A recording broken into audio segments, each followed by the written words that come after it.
कौन दो लोग थे जो अयोध्या में धर्म ध्वजा के आरोहण के पहले मिले, जिसकी चर्चा इतनी होने लगी? इन दोनों की मुलाकात लंबे अरसे बाद एक साथ मंच पे दिखी। कुछ देर के लिए गुफ्तगू भी करते दिखे थे। सोमवार को अयोध्या में क्या हुआ? भागवत जी आए थे। भागवत जी इस प्रोग्राम में शामिल होने के लिए रविवार को शाम को ही पहुंच गए थे। शिष्टाचार मुलाकात 1.5 घंटे की होना अपने आप में सियासी गलियारों के लिए एक चर्चा का विषय जरूर है। चर्चा के बिंदु क्या रहे होंगे? अब दो लोग मिले, ये वही बेहतर जानते होंगे, लेकिन आपका अनुभव क्या कहता है? 1.5 घंटा दोनों के बीच में वार्ता हुई उस समय, और इन दोनों के अलावा वहाँ कोई नहीं था। पश्चिम बंगाल के बाद फिर तुरंत लोगों के सिर पे जो है यूपी का चुनाव आ जाएगा। तो इन सब लिहाजों को देखते हुए मुझे लगता है कि इन सब बिंदुओं पे जरूर चर्चा हुई होगी। इनको हर हाल में यूपी से निकालेंगे। उनके लिए कहाँ डिटेंशन सेंटर बनना है, कैसे बनना है, कैसे उनको यहाँ से वापस उनके देश भेजने की प्रक्रिया अपनानी है, ये सारी चीज़ों पे काम बड़ी गंभीरता से हो रहा है। नमस्कार, आप देख रहे हैं अमर उजाला उत्तर प्रदेश। मेरा नाम है उत्कर्ष चतुर्वेदी और फ्रेम पर दिखाई दे रहे हैं न्यूज रूम से हमारे वरिष्ठ सहयोगी सुधीर सिंह सर। और सुधीर सर के साथ हम मौजूद हैं अपनी एक न्यूज रूम चर्चा को लेकर। चर्चा इस बारे में जो कि अयोध्या में प्रभु श्री राम की जन्मस्थली पर, वहां पर जो राम मंदिर में धर्म ध्वजा का आरोहण हुआ है, उसके ठीक एक दिन पहले जो अयोध्या में एक बड़ी मुलाकात हुई है। किन दो चेहरों के बीच में, किन दो शख्सियतों के बीच ये मुलाकात हुई? सुधीर जी, एक मुलाकात जिसकी चर्चा खूब जोरों से आज न सिर्फ लखनऊ या उत्तर प्रदेश में बल्कि देश भर में है। जरा हमारे दर्शकों के लिए बताइए कि कौन दो लोग थे जो अयोध्या में धर्म ध्वजा के आरोहण के पहले मिले, जिसकी चर्चा इतनी होने लगी? उत्कर्ष जी, आप देख रहे होंगे कि सिर्फ अयोध्या ही नहीं, उसके एक दिन पहले से अब हम चर्चा करेंगे, अगर करेंगे तो। जी। दो प्रमुख शख्सियत यूपी में मौजूद थे। उसमें संघ प्रमुख मोहन भागवत जी और मुख्यमंत्री योगी आदित्यनाथ जी। इन दोनों की मुलाकात लंबे अरसे बाद एक साथ मंच पे दिखी। चर्चा उसी दिन से शुरू हुई इन लोगों की मुलाकात को लेकर के। ये रविवार को यहाँ एक प्रोग्राम था राजधानी लखनऊ में। उसमें दोनों लोग मंच पे एक साथ, बहुत दिनों बाद एक साथ एक मंच पे दिखे जी। और जैसा कि इन लोगों ने रविवार को वाले कार्यक्रम में दोनों लोगों ने मंच पे एक साथ बैठे भी और एक साथ कुछ देर के लिए गुफ्तगू भी करते दिखे थे, जिसके आधार पे तमाम कयास भी लगे। फिर उसके बाद दोनों लोगों का जो उस कार्यक्रम में संबोधन हुआ, गीता पे आधारित प्रोग्राम था जिसमें इन लोगों का जो संबोधन हुआ, तो दोनों नेताओं ने गीता के जरिए जिस तरह के भाषण दिए, जिस तरह का हिंदुत्व, सामाजिक समरसता को लेकर के इन लोगों ने अपना नजरिया पेश किया, उससे साफ हो गया कि जो थोड़ी देर पहले गुफ्तगू हुई थी, जरूर उसमें कोई न कोई चर्चा इससे पहले हुई होगी जी। और उन सारे मुद्दों पे योगी जी बड़े मुखर तरीके से अपनी बात को रखा उन्होंने। जो संघ का पुरातन काल से संघ का एजेंडा रहा है। आपकी खबर बड़ी सुंदर भी थी। उस खबर को पढ़कर ये भी लग रहा था कि ऐसा लग रहा था कि संघ ने और मुख्यमंत्री योगी आदित्यनाथ ने एक दूसरे के पूरक भाषण दिए। बिल्कुल। योगी जी ने संघ की तारीफें की, बताया, और ओपेक देशों से लेकर कह दिया कि किसी जगत के पैसे से संघ नहीं चलता, समाज से चलता है। फिर संघ ने उत्तर प्रदेश में जो कार्यक्रम हो रहे हैं उनके लेकर किस तरीके से समाज को आगे बढ़ाना है उसको लेकर वो इसलिए भी जरूरी था क्योंकि आप देख रहे होंगे विपक्ष लगातार संघ पे इधर निशाना साध रहा है, हमलावर है, और लगातार ये कह रहा है कि संघ जब से भाजपा सरकार में आई है तब से संघ के लोग जो है वो काम करे। इसलिए उसका एक तरह से स्पष्टीकरण इन लोगों ने दिया और योगी जी ने बड़ा अपनी शैली में तथ्यात्मक तरीके से एजेंडे को सबको समाहित करते हुए उन्होंने अपने भाषण का पक्ष रखा और एक साफ संदेश दिया कि नहीं, संघ जो है किसी जकात से नहीं चलता बल्कि समाज के पैसे से चलता है। इसके बाद सोमवार को अयोध्या में क्या हुआ? नेक्स्ट डे प्रोग्राम था। आप ये बड़ा लेवल का प्रोग्राम था, प्रधानमंत्री को भी मंगलवार को जी हाँ। मंगलवार को। और एक तरह से जो भाजपा और संघ का दोनों का सामान्य एजेंडा था राम मंदिर का निर्माण, वो राम मंदिर का निर्माण वस्तुतः मंगलवार को संपूर्ण हुआ जी। इसके लिए पूरी सरकार पिछले 1 महीने से तैयारी में लगी हुई थी, सारा था। भागवत जी को भी बुलाया गया था, भागवत जी आए थे। भागवत जी इस प्रोग्राम में शामिल होने के लिए रविवार को शाम को ही पहुंच गए थे। उसी क्रम में मुख्यमंत्री जी भी पहुंच गए वहाँ। मुख्यमंत्री जी ही होस्ट थे, प्रधानमंत्री की अगवानी करनी थी, सारी तैयारी। मुख्यमंत्री जी को आपने देखा होगा कि हर बार जब उनको मौका मिलता है तब वो अयोध्या जरूर जाते हैं और सारी व्यवस्था को देखते हैं। और आप हमारे दर्शकों को बताइए, आप एक बार मुझे भी बता रहे थे कि मुख्यमंत्री जी के लिए अयोध्या बड़ा भावुक कनेक्शन है। उनके जो गुरु रहे वो अयोध्या की और राम मंदिर की लड़ाई के प्रणेताओं में से, उन प्रमुख चेहरों में से एक थे, तो उनके लिए वो अयोध्या में राम मंदिर की पूर्णता एक भावुक कनेक्शन भी है। हाँ, भावुक कनेक्शन भी है और उस आंदोलन के एक तरह से बड़े पिलर के रूप में बड़े महाराज जी थे जो हाँ, अवैधनाथ जी। महंत अवैधनाथ जी। जी। तो अशोक सिंघल और अवैधनाथ जी दो चेहरे इस तरीके से लिए जाते हैं तो कि एक संत समाज से, तो उस लिहाज से आप देखेंगे, उस नजरिए से देखेंगे तो मुख्यमंत्री का अयोध्या से एक भावुक, वो कोई राजनीतिक रिश्ता नहीं है, वो भावुक रिश्ता है। जी। और उसका वो जब मौका मिलता है उसका प्रदर्शन जरूर करते हैं।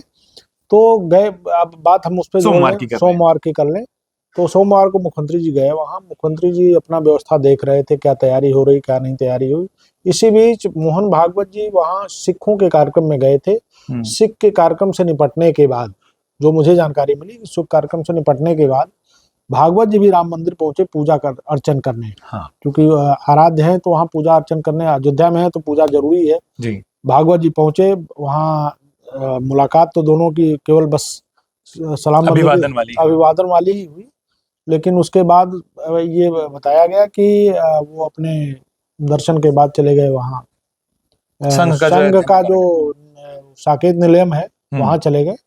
वहाँ गए, फिर मुख्यमंत्री जी भी अपने अधिकारियों के साथ बातचीत करके, बैठक करके, सारी तैयारियों की समीक्षा करने के बाद मुख्यमंत्री जी भी शिष्टाचार बस वहाँ गए। लेकिन चर्चा इसलिए नहीं हो रही है कि गए, चर्चा इसलिए हो रही है उनकी मुलाकात की कि शिष्टाचार मुलाकात 1.5 घंटे की होना अपने आप में सियासी गलियारों के लिए एक चर्चा का विषय जरूर है। और मेरे मन में भी वही सवाल है सुधीर जी, कि दर्शकों के मन में भी वही सवाल होगा, कितनी देर मुख्यमंत्री योगी आदित्यनाथ और सरसंघ चालक आपस में मिले हैं और चर्चा के बिंदु क्या रहे होंगे? अब 2 लोग मिले, ये वही बेहतर जानते होंगे, लेकिन आपका अनुभव क्या कहता है कि वर्तमान परिदृश्य में, और अगर हम दोनों के राम मंदिर में धर्म ध्वजा के आरोहण के बाद दिए भाषण को और जो आपने कहा रविवार के भाषण को, उन दोनों को समझें तो उनसे क्या कुछ इशारा मिलता है कि बात क्या हुई होगी? इन दोनों उन्हीं भाषण को मत देखिए आप। अयोध्या राम मंदिर पे जब ध्वजा फहराने के बाद जब इन लोगों का संबोधन हुआ, हाँ। तो प्रधानमंत्री से लेके, भागवत से लेके, मुख्यमंत्री से लेके, इन तीनों लोगों के भाषण की आप समीक्षा करिए तो उसके आधार पे मैं ये जरूर कह सकता हूँ, अब चूंकि दोनों की जो वार्ता हुई वो वार्ता बंद कमरे में हुई, तो बंद कमरे में हुई इसलिए बताया जा रहा है करीब 1.5 घंटा 1.5 घंटा दोनों के बीच में वार्ता हुई और उस समय और इन दोनों के अलावा वहाँ कोई नहीं था। इसलिए ये कहना कि क्या वार्ता हुई ये तो बहुत वो होगा, मुश्किल हो जाएगा, बता भी नहीं पाएंगे। लेकिन अगर भाषणों के परिप्रेक्ष्य में देखा जाए तो एकदम बिल्कुल क्लियर है कि इन दोनों का भाषण जो है, जो मुख्य एजेंडा था, जो राम मंदिर निर्माण का एजेंडा था, हिंदुत्व, सनातन, इस सारे मुद्दों पे मुझे लग रहा है एक रूपरेखा। चूंकि अभी आप बिहार में चुनाव हुआ देखे होंगे, बिहार के बाद अब पश्चिम बंगाल के सबसे बड़े चुनाव में तैयारी चल रही है। पश्चिम बंगाल के बाद फिर तुरंत लोगों के सिर पे जो है यूपी का चुनाव आ जाएगा। तो इस सब लिहाजों को देखते हुए मुझे लगता है कि इन सब बिंदुओं पे जरूर चर्चा हुई होगी और उनका एजेंडा तो स्पष्ट है, उसमें कुछ बताने की जरूरत नहीं बार बार। 1-2 चीजें हैं उत्तर प्रदेश में जो बड़ी चल रही हैं। एक, लोग चुनाव से जरूर जोड़ते हैं जब भी संघ और सरकार या भारतीय जनता पार्टी के लोग मिलते हैं, खासतौर पर उत्तर प्रदेश के परिदृश्य में। दूसरा, पिछले कुछ समय में मुख्यमंत्री योगी आदित्यनाथ ने कुछ बड़े फैसले जिनका ऐलान किया और बिल्कुल इस कार्यक्रम से पहले उन्होंने कहा कि अवैध जितने भी लोग हैं उत्तर प्रदेश में उनकी डिटेंशन करके उनको बाहर किया जाए। ये एक ऐसी चीज है जो पश्चिम बंगाल से तो इससे ज्यादा जुड़ती है कि अगर अवैध बांग्लादेशी यहाँ पर हैं या रोहिंग्या यहाँ पर है, उन्होंने कहा डिटेंशन सेंटर तक बने। उसके बाद जो आप कह रहे हैं भाषण में भी एक, जो प्रधानमंत्री नरेंद्र मोदी ने भी कहा कि हमको मानसिक गुलामी से निकलना होगा और विरासत और सांस्कृतिक धरोहरों को आगे बढ़ाने का काम करना होगा, जिसको उत्तर प्रदेश में मुख्यमंत्री योगी आदित्यनाथ खूब करते हैं, अलग अलग केंद्रों पर करते हैं, सिर्फ अयोध्या में नहीं, सिर्फ गोरखपुर या बनारस नहीं, वो बुंदेलखंड में भी करते हैं, मथुरा पे भी करते हैं। क्या इनसे जुड़ा कुछ एक्शन प्लान भी डिस्कस हुआ होगा? बिल्कुल, आप देखे होंगे कि रविवार को जिस दिन की मैं चर्चा कर रहा हूँ उसके एक दिन ठीक पहले एक दिन योगी जी ने समीक्षा किया था और उसमें इस बात को बड़े प्रमुखता से उठाया था और उन्होंने बिल्कुल स्पष्ट ऐलान किया था कि इनको हर हाल में यूपी से निकालेंगे हम और उनके लिए डिटेंशन सेंटर बना करके वो कार्रवाई की। और जो सूचना मिल रही है योगी जी के इस भाषण के बाद पूरा प्रशासनिक अमला इस काम में लग गया है। उनके लिए कहाँ डिटेंशन सेंटर बनना है, कैसे उनको यहाँ से वापस उनके देश भेजने की प्रक्रिया अपनानी है, ये सारी चीज़ों पे काम बड़ी गंभीरता से हो रहा है।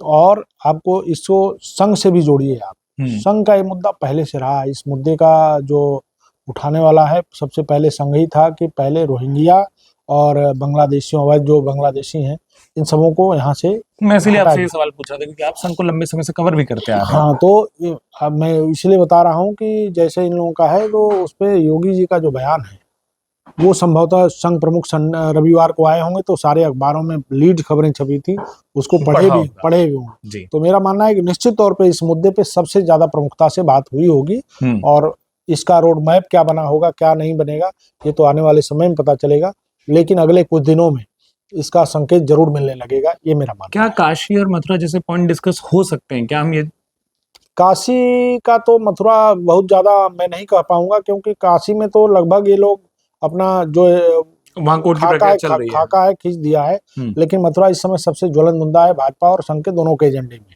और सरकार भी और सरकार कॉरिडोर का वृंदावन में कॉरिडोर बनवा रही है, बांके बिहारी मंदिर परिसर में बनवाने का सारा रूपरेखा तैयार हो गया है, सब कुछ हो गया है और सरकार उसके लिए ने कानून भी बना दिया है, ट्रस्ट का गठन भी कर दिया है। तो इस लिहाज से आप देखिए तो ऐसे कई मुद्दे हैं जिसको चर्चा में शामिल संघ प्रमुख से मुख्यमंत्री जी ने चर्चा किया होगा, ऐसा मेरा मानना। आखिरी सवाल जिसको सबसे ज्यादा राजनीतिक लोग कयास लगाते हैं, क्या उत्तर प्रदेश के चुनावों को लेकर किसी तरीके की चर्चा, कोई रोड मैप हुआ, वहां पर डिस्कस हुआ होगा? आप देखिए भाजपा में हालांकि संघ तो प्रत्यक्ष रूप से कहीं सामने आता नहीं है भाजपा के क्रियाकलापों में, लेकिन मेंटर तो वही है। और ये माना जा रहा है कि इस समय आप देखिए तो भाजपा में सबसे दो प्रमुख काम हो रहे हैं।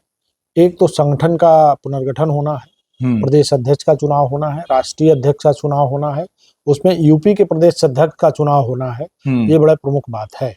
तो और इस पे मुझे लगता है कि मुख्यमंत्री जी से इस संबंध में भी चर्चा हुई होगी और देखिए आगे क्या होता है, इसका परिणाम सामने मिलेगा। चलिए, बहुत शुक्रिया सुधीर सर, हमको बता रहे थे कि किस तरीके से संघ प्रमुख मोहन भागवत और उत्तर प्रदेश के मुख्यमंत्री योगी आदित्यनाथ की एक मुलाकात और उसके परिप्रेक्ष्य को एक दिन पहले एक मंच से लेकर उसके बाद अगले दिन दिए भाषणों तक समझना किस तरीके से जरूर, कैसे सुधीर सर ने हमारे दर्शकों के लिए उसको समझाया। बहुत बहुत शुक्रिया अपना वक्त देने के लिए सर। और आप लोगों को ये चर्चा, इस मुलाकात के कारण क्या कुछ लगे हैं, हमें कमेंट बॉक्स में लिखकर जरूर बताएं और जुड़े रहें उत्तर प्रदेश की तमाम महत्वपूर्ण अपडेट्स के लिए अमर उजाला उत्तर प्रदेश के साथ।